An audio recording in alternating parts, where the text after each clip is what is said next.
சற்றுமுன் வெளியான தகவல் ரேஷன் அட்டைதாரருக்கு முக்கியமான தகவல் வெளியாகியுள்ளது. அது என்னன்னு சொல்லி பார்க்க போகிறோம். நீங்கள் நம்ம சேனல் சப்ஸ்கிரைப் பண்ணாமல் இருந்தீங்கன்னா மறக்காமல் லைக் பண்ணிக்கோங்க, சப்ஸ்கிரைப் பண்ணிக்கோங்க. வாங்க வீடியோக்குள்ள போகலாம். ரேஷன் கார்டு கேட்டு 2.44 லட்சம் பேர் விண்ணப்பித்துள்ள நிலையில் கடந்த ஆண்டு ஜூலை முதல் புதிதாக ரேஷன் கார்டுகள் வழங்குவது நிறுத்தப்பட்டுள்ளது.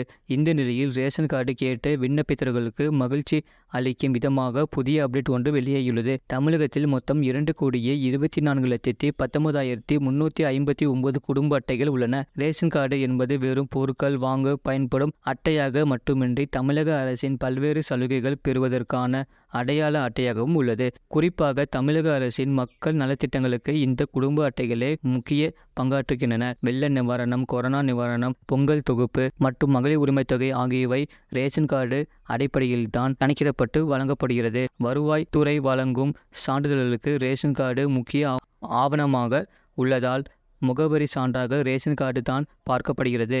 ரேஷன் கார்டுகளை பொறுத்தவரை கடந்த 2017ஆம் ஆண்டு முதல் ஸ்மார்ட் கார்டாக மாறிவிட்டது. செல்போன் நம்பருடன் ரேஷன் கார்டு இணைக்கப்பட்டது.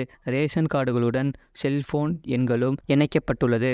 மகளிருக்கு 1000 ரூபாய் வழங்கும் மகளிர் உரிமை தொகை திட்டம் ரேஷன் கார்டு அடிப்படையிலேயே குடும்ப தலைவிகளுக்கு வழங்கப்படுகிறது. மகளிர் உரிமை தொகை 1 கோடிக்கும் அதிகமான குடும்பங்களுக்கு தற்போது வழங்கப்பட்டு வருகிறது.